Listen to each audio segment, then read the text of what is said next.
My closest friend switched our babies. I raised hers for 6 years. She abandoned my child when she had cancer.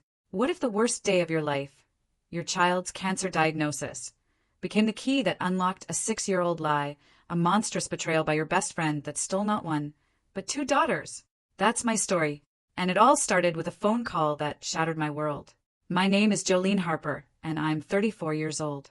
For 6 incredible years, I was the mom to a beautiful little girl named Eliana. She was my whole world. We're talking every fever, every scraped knee, every single "mommy look" moment. Blood, you see, it doesn't mean a thing when you've memorized the exact pitch of her laugh, the way her nose scrunches when she's thinking. That bond, that love, that's real. But 6 months ago, I discovered that the daughter I raised, the daughter I loved more than life itself, wasn't mine by blood. It was a Tuesday morning. I was in the kitchen, scrambling eggs, extra cheese, a tiny dash of hot sauce, just how Eliana liked them. My phone rang. Unknown number. I almost let it go to voicemail. God, I wish I had. Is this Jolene Harper? The voice was professional, clinical. Yes, who's calling? This is Dr. Patricia Webb from St. Catherine's Children's Hospital. I'm calling about your daughter, Eliana. My heart seized. Eliana was at school. Perfectly fine. Just 45 minutes ago, wearing her favorite purple backpack, bubbling about a spelling test. What happened? Is she okay? Miss Harper, there's been an incident at school. Eliana collapsed during recess. She's been brought to our emergency department. We need you to come in immediately. I don't remember the drive. I don't remember parking. I remember the fluorescent lights, the antiseptic smell, the way my shoes squeaked as I ran through those sterile hallways. They led me to a private room. You know that feeling, right? Private rooms in hospitals always mean bad news. Eliana was tiny in that huge bed, tubes coming out of her arm, a monitor beeping rhythmically. But she was awake. She saw me and her face lit up. Mommy. I rushed to her side, grabbing her small hand, kissing her forehead. She felt warm. Too warm. Baby, what happened? Are you okay? I got really tired during tag, she whispered, and then everything went spinny. Dr. Webb came in. Silver-streaked hair, kind eyes, but holding something back. Miss Harper, can we speak privately? I looked at Eliana. Mommy will be right back, okay? Don't go anywhere. She giggled weakly. I can't go anywhere, Mommy. I'm attached to the wall. In the hallway, Dr. Webb closed the door. Miss Harper, we ran some preliminary tests. We noticed anomalies in her blood work. My stomach dropped. What kind of anomalies? She took a breath. Eliana has leukemia. Acute lymphoplastic leukemia, to be specific. The floor literally fell out from under me. Leukemia. Cancer. My 6-year-old. She was fine this morning. She ate breakfast. She laughed at a cartoon. Dr. Webb kept talking about survival rates, treatment protocols, but her words were just a buzzing in my ears. All I could see was Eliana's face, the way she still called me Mommy. What do we do? What's the next step? We need to start treatment as soon as possible. But first, we need blood samples from both biological parents. It helps us understand her genetic markers. I nodded, numb. Okay, you can take whatever you need from me. Her father isn't in the picture, but I can try to track him down. They drew my blood that afternoon. I sat by Eliana's bed, watching cartoons with her, pretending everything was normal while my mind screamed. 3 days later, Dr. Webb called me back to that private room. But this time her expression wasn't just kind. It was confused, troubled. Miss Harper, I need to discuss something unusual with you. We received your blood work results, and there's been some kind of discrepancy. What do you mean? She sat down.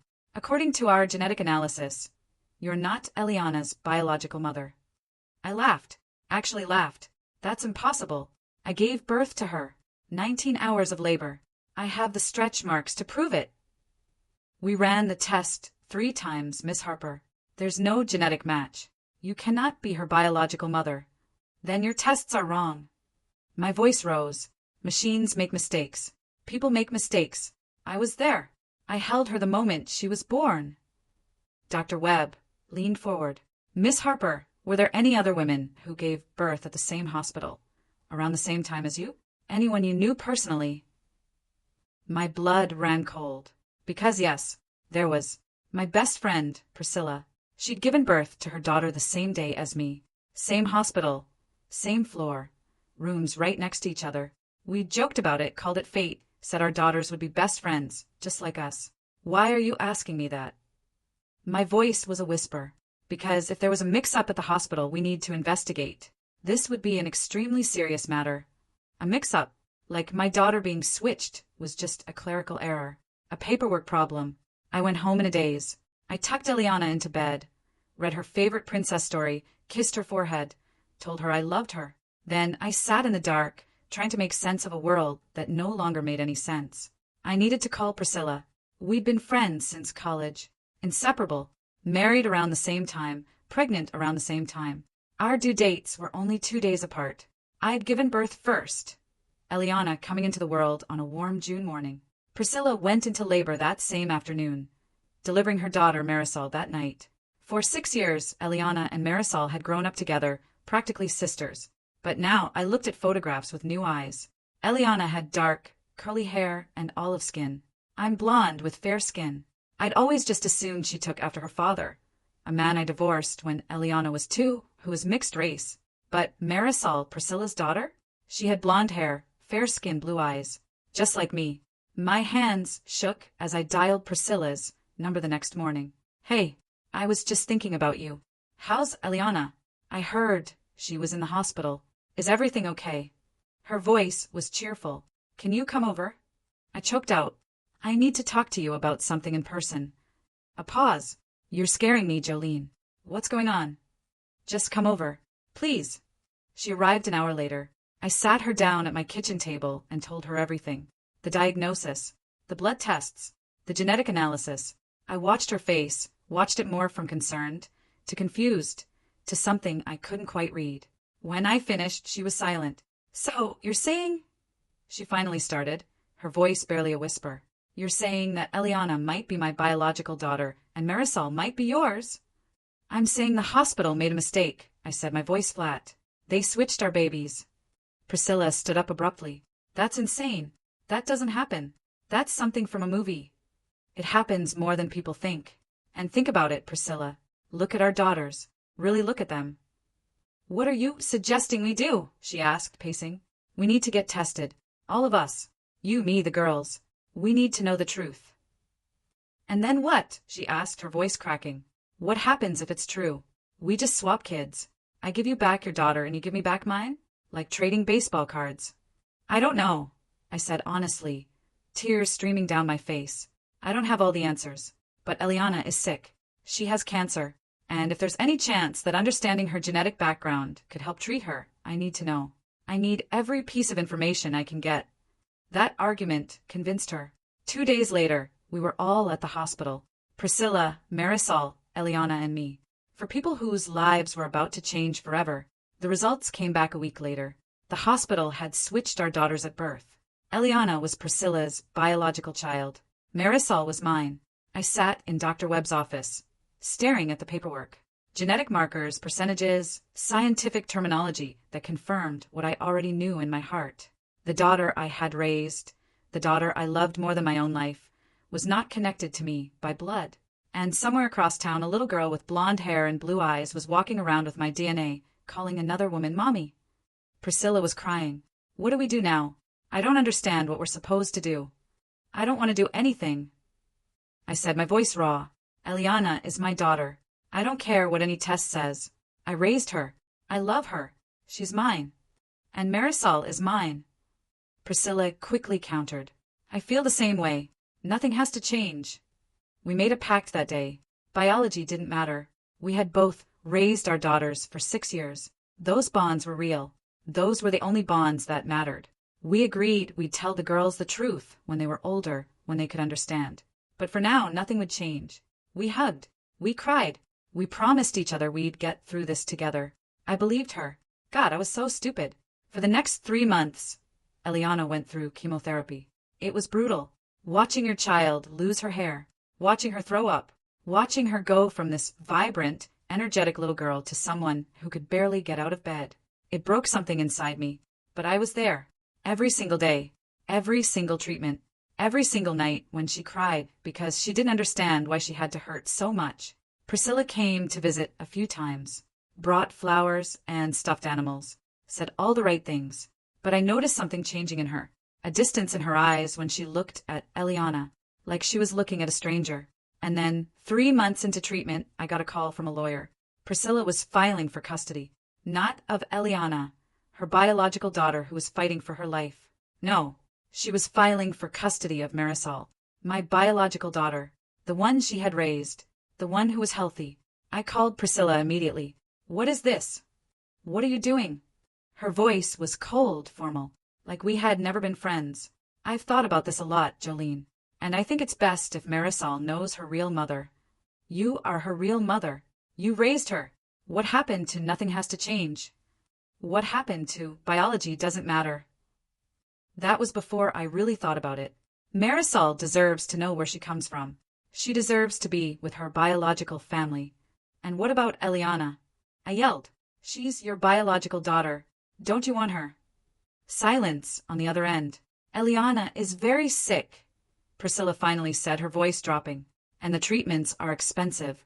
And there's no guarantee that she'll. She didn't finish the sentence. She didn't have to. You're abandoning her, I whispered, the words like poison in my mouth. She's your daughter by blood, and you're abandoning her because she's sick. I'm not abandoning anyone. You're her mother. You raised her. She belongs with you. But Marisol belongs with you. You raised her. By your own logic. That's different. How? How is it different? Because Marisol is healthy. Priscilla's voice cracked, raw with fear. I can't do it, Jolene. I can't watch a child die. I'm not strong enough. I'm not like you. I was shaking with rage. So, you're taking my healthy biological daughter and leaving me with your sick one? That's your solution. My lawyer will be in touch. She hung up. I spent the next 6 months fighting her in court. I hired a lawyer with money I didn't have. I gathered evidence. Character witnesses. I did everything I could. But the law wasn't designed for situations like this. The law said Marisol was my biological daughter and I had a right to her. The law also said Priscilla had been her primary caregiver for 6 years, and that bond should be considered. The law said Eliana was Priscilla's biological daughter, and technically, she could file for custody too. But Priscilla didn't want Eliana. She made that abundantly clear. The judge was sympathetic. I could see it in his face. He understood that Priscilla was cherry-picking, taking the healthy child and rejecting the sick one, but his hands were tied by precedent. In the end, he ruled that Marisol would remain with Priscilla. Removing her from her primary caregiver would be too traumatic. He ruled I could have visitation rights to my own biological daughter. And Eliana? The court declared that since Priscilla had officially relinquished any claim, Eliana would remain in my care as her de facto mother. But here's the thing that made me want to scream. Without being her biological mother, I had no legal parental rights. I was just her guardian, her caregiver. To have full legal rights over my own daughter, the one I had raised for 6 years, I would have to formally adopt her. Adopt my own daughter because her biological mother didn't want her. The court case ended on a Thursday. I went home and sat in Eliana's room while she slept. She had lost most of her hair by then, dark circles under her eyes, but she was still fighting, still smiling when she could, still calling me mommy. I made a decision that night. I was going to adopt her, not because the court told me to, not because I needed a piece of paper to prove she was mine, but because I wanted her to know, beyond any shadow of a doubt, that I chose her, that I would always choose her, that biology meant nothing, and love meant everything. I filed the adoption papers the next morning. But that's not the end of the story, not even close, because 2 weeks after I filed those papers, something happened that changed everything again. I got a call from a woman named Rosemary Chin. She said she worked at the hospital where Eliana and Marisol had been born. She said she had information I needed to hear. We met at a coffee shop downtown. She was an older woman, maybe late 50s, with gray hair pulled back in a tight bun. She looked nervous, kept glancing at the door, like she expected someone to walk in. "Miss Harper," she began, her voice low, "what I'm about to tell you could cost me my job, could cost me everything. But I can't stay quiet anymore. Not after what I've seen." "What are you talking about?" She took a deep breath. "There was no mix-up at the hospital. Your babies weren't switched by accident." The coffee cup in my hand stopped halfway to my mouth. "What do you mean?" I was a nurse at St. Catherine's back then. I was there the day both babies were born. I was there when they were switched." "Switched? You mean on purpose?" She nodded slowly. I didn't know what was happening at the time. I was young, new to the job. Someone asked me to take the babies to the nursery for routine checks. When I came back, I was told which baby went to which mother.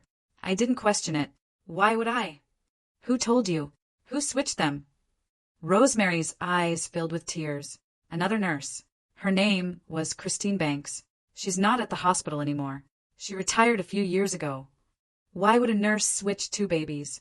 That doesn't make any sense. Because someone paid her to do it.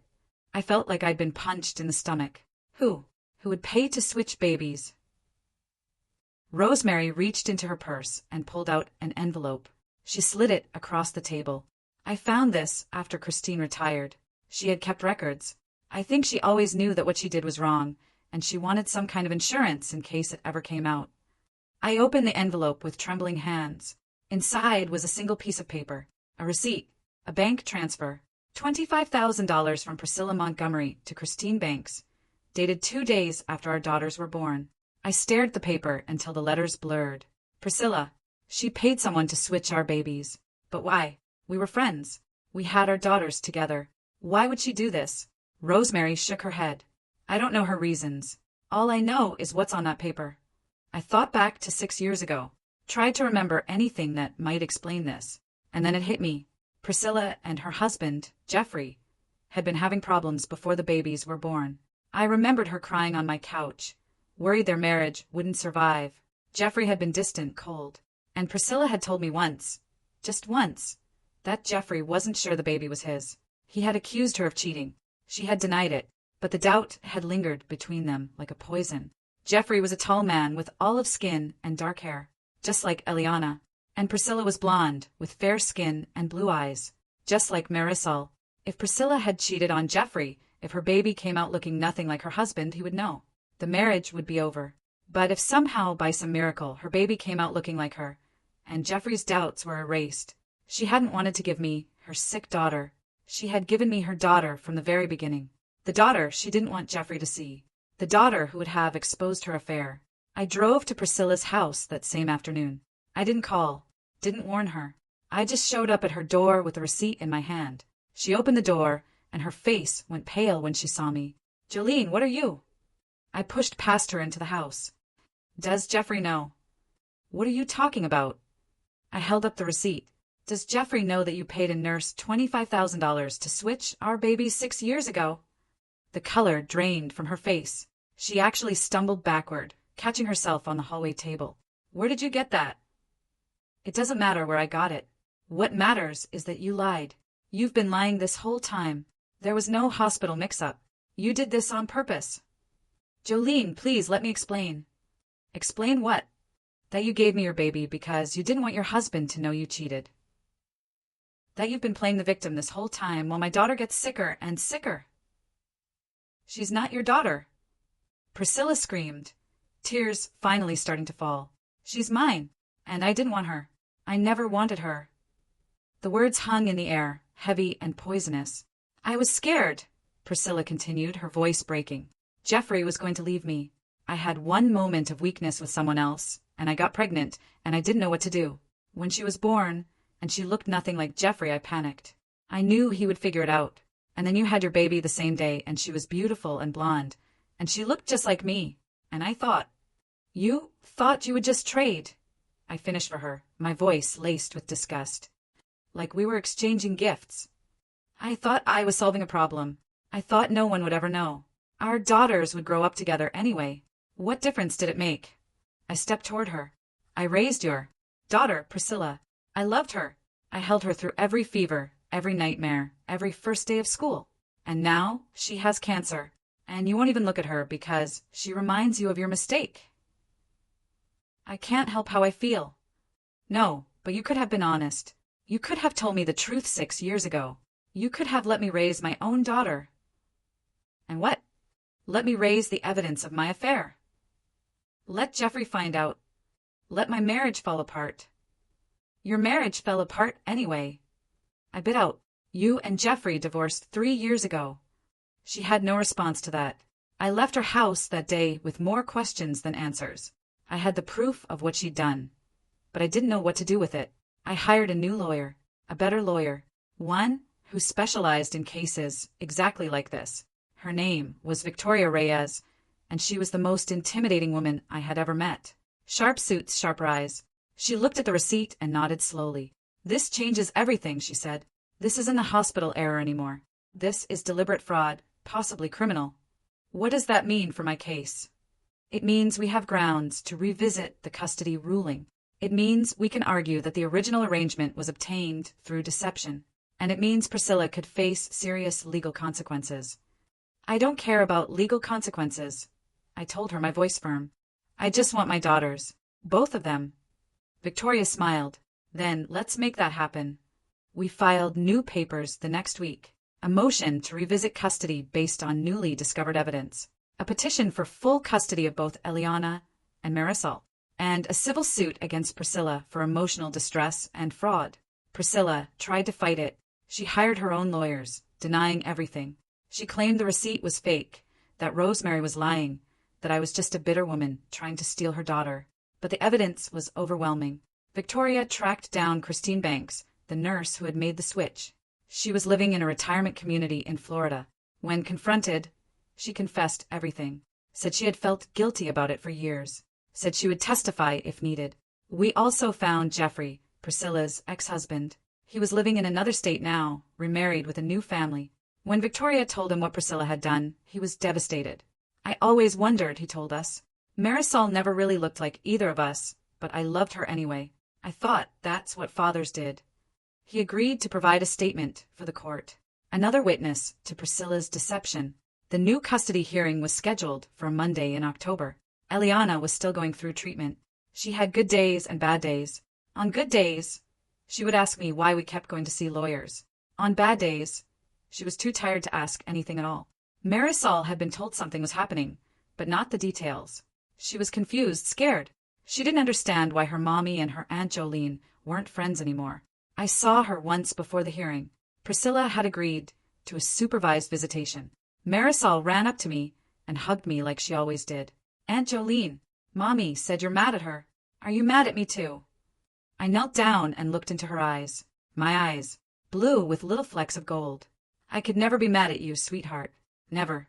Ever." "Then why can't you come over anymore?" "It's complicated, honey. But no matter what happens, I want you to know that I love you very much. And I always will."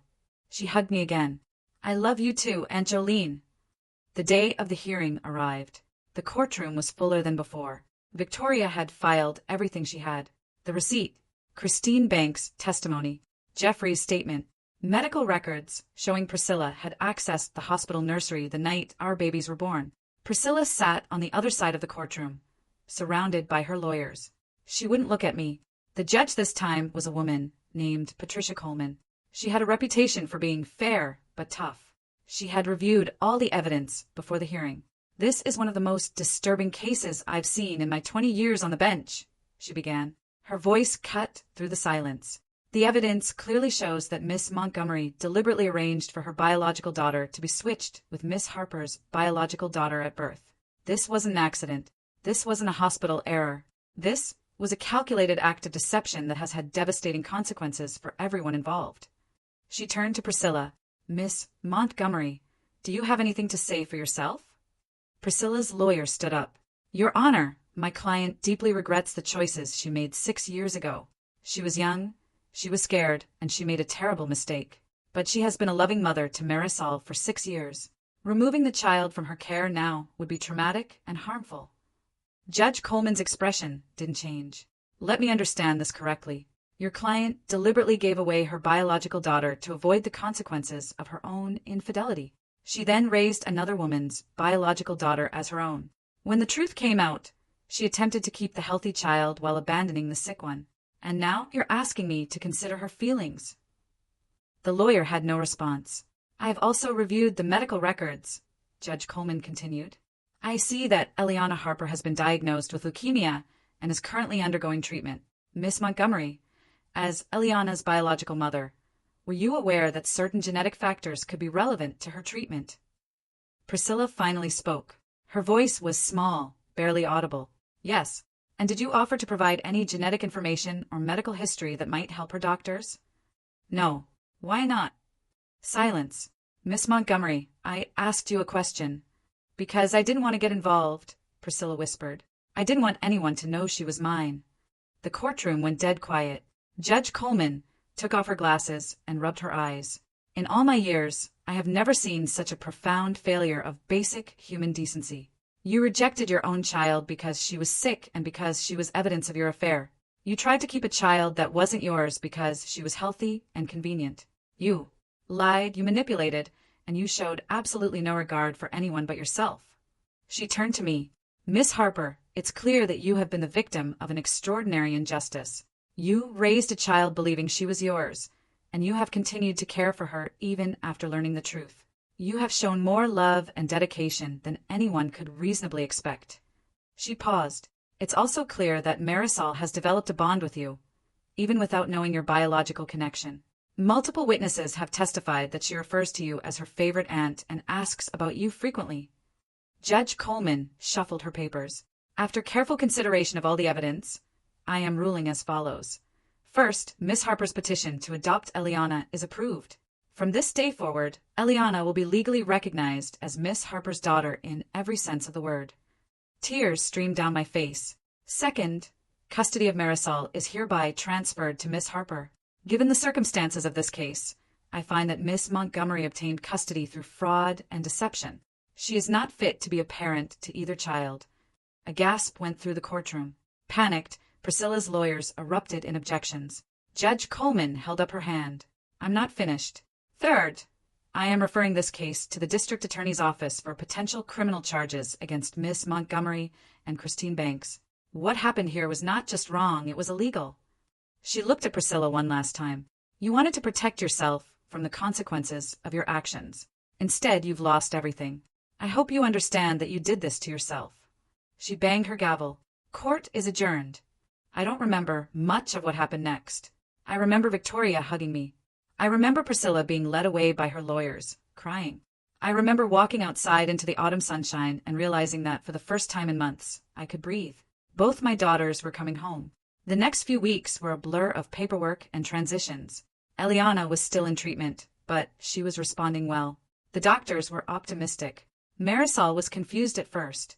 She didn't understand why she was living with me now, why she couldn't see her mommy, why everything had changed. I sat down with both girls one evening. Eliana was curled up in her favorite blanket, still tired from chemo. Marisol was perched on the couch, swinging her legs nervously. I need to tell you both something, I said. Something important. They looked at me with those big, innocent eyes. A long time ago, before either of you were born, something happened. Something that wasn't fair to any of us. But I want you both to know that no matter what, you are my daughters. Both of you. And I love you both more than anything in the whole world. Eliana reached for my hand. We know, Mommy. Marisol hesitated. Am I going to call you Mommy now, too? Only if you want to, I said softly. There's no pressure. You can take all the time you need. She thought about it for a moment. Then she scooted across the couch and hugged me. I always wanted two mommies, she said, her voice muffled against my shoulder. But Aunt Jolene is pretty close. I laughed through my tears. I'll take it. That night, I tucked them both into bed. They had asked to share a room, at least for now. I read them a story about two sisters who went on an adventure together. By the time I finished, they were both asleep, curled up next to each other. I stood in the doorway and watched them for a long time. They had the same nose, the same curve of their cheeks when they slept. If you looked closely, you could see the differences. Eliana's darker skin, her curly hair, Marisol's blonde hair, her lighter complexion. But in that moment, none of it mattered. They were sisters. They were mine. And we were a family. 6 months have passed since then. Eliana finished her treatment 2 months ago. The doctors say she's in remission. They want to monitor her for the next 5 years, but they're hopeful. She's back in school now, with a full head of hair growing back in soft waves. Marisol has adjusted better than I expected. She still asks about Priscilla sometimes. I answer her questions, honestly. I tell her that her first mommy made some choices that weren't good, and that's why she can't see her right now. I tell her that it's okay to miss someone and still understand that they did something wrong. She started calling me Mom last week. Just once. Kind of quietly, like she was testing it out. I pretended not to notice, but I cried for an hour after she went to bed. Priscilla was charged with conspiracy to commit fraud and child endangerment. Her trial is scheduled for next spring. I've been told I might have to testify. I don't look forward to it, but I'll do what I have to do. Jeffrey, Priscilla's ex-husband, reached out to me a few weeks ago.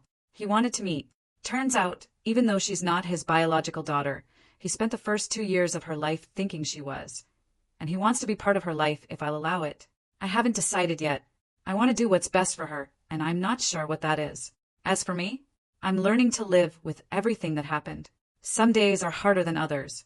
Some days, I wake up angry, thinking about all the years I lost with Marisol, all the lies Priscilla told, all the ways my life was shaped by someone else's selfishness. But then I look at my daughters, at Eliana doing her homework at the kitchen table, tongue sticking out in concentration, at Marisol teaching herself to braid hair using YouTube videos, at the two of them laughing at some inside joke I don't understand, some secret language that sisters develop. And I remember that none of that would have happened if things had been different. I would never have raised Eliana. I would never have known her laugh, or her fears, or her dreams. She would have grown up with Priscilla, and who knows what kind of life she would have had. And Marisol would never have known me as anything more than a stranger. We wouldn't have those 6 years of Aunt Jolene memories. She wouldn't have run to me at the visitation and hugged me like I was the most important person in the world. I'm not saying what happened was okay. It wasn't. Priscilla did something terrible, and she should face the consequences. But out of that terrible thing came something beautiful. 2 girls who didn't share any blood with each other were raised as cousins, then friends, and are now becoming sisters. A mother who thought she lost everything ended up with more than she ever imagined. Last week, Eliana's adoption was finalized. We had a small celebration at home. Just us 3, and some cupcakes from the bakery down the street. Eliana looked at the official papers with wide eyes. So you're really my mom now? Like for real, for real, for real? For real, for real? I said, what about Marisol? Is she really my sister now? Marisol grinned. We were already sisters, dummy. This just makes it official. Don't call me dummy. I'll call you whatever I want. That's what sisters do. They started bickering playfully and I let them. It was the most normal thing in the world. The most beautiful thing in the world. I didn't know what the future would hold. I didn't know if Eliana's cancer would come back, or if Marisol would struggle with her past, or if any of the 100 other things I worried about would come true. But I knew one thing for certain. We would face it together. Because that's what families do. A few days ago, Eliana asked me a question that caught me off guard. Mommy, do you ever wish things were different? Like that Marisol had been yours from the beginning, and I had been with my other mommy. I knelt down to look her in the eyes. Those dark, beautiful eyes that had seen more hardship in 6 years than most people see in a lifetime. Never, I said. Not for one single second. You are exactly where you're supposed to be, and so am I. She hugged me then, and Marisol ran over to join, and we stood there in the kitchen in this awkward 3-person hug that went on too long and got kind of sweaty. And I thought about how strange life is, how the worst thing that ever happened to me led to the best thing, how a betrayal became a blessing, how 2 little girls who should have grown up apart ended up as sisters. I thought about Priscilla, sitting somewhere waiting for her trial. I wondered if she regretted what she did. I wondered if she missed Eliana, the daughter she threw away. I wondered if she thought about Marisol, the daughter she tried to keep through lies. And I realized I didn't really care. She made her choices and I made mine. I chose to love. I chose to fight. I chose to show up every single day, even when it was hard. And in the end, that's what mattered. Not blood, not biology, not DNA, just love. Today, I woke up to the sound of 2 girls arguing about who got the last waffle. I made more waffles. We ate them together at the table while the sun came through the window. Eliana has a checkup next week. So far, her scans have been clear. The doctors say she's one of the lucky ones. I don't know about luck. I know about prayer and hope and holding your breath every time they call with results. Marisol has started calling me Mom, full-time now. It doesn't feel weird anymore. It feels like the most natural thing in the world. Sometimes at night, after they're asleep, I stand in the doorway of their room and just watch them. I think about the day they were born. 2 hospital rooms, side by side. 2 mothers, full of hope and fear. 2 babies who had no idea how complicated their lives were about to become. And I think about how I'm the luckiest person in the world. Because against all odds, against every obstacle, against a woman who tried to take everything from me, I ended up with both my daughters. I ended up with my family. and nobody can ever take that away. So that's my story. The story of how my best friend swapped our babies. How I raised her daughter for 6 years. How she abandoned my daughter when she got sick. How the court gave me justice. And how I'm now the mother of 2 incredible girls who mean everything to me. If you're going through something hard right now, if you feel like the world is against you, if you don't know how you're going to make it through, I want you to know something. Keep fighting. Keep showing up. Keep choosing love, even when it's hard. Because you never know how your story is going to end. You never know what beautiful thing might come from the worst moment of your life. I didn't know, but I found out. And I wouldn't change a single thing, except maybe Priscilla. I would definitely change that friendship. But the girls, my daughters, our family? Not for anything, not ever. Thank you for listening to my story. Have you ever faced such a profound betrayal? Or had your life turn upside down in a way you never expected? Tell me what you think in the comments below. I really want to hear your thoughts.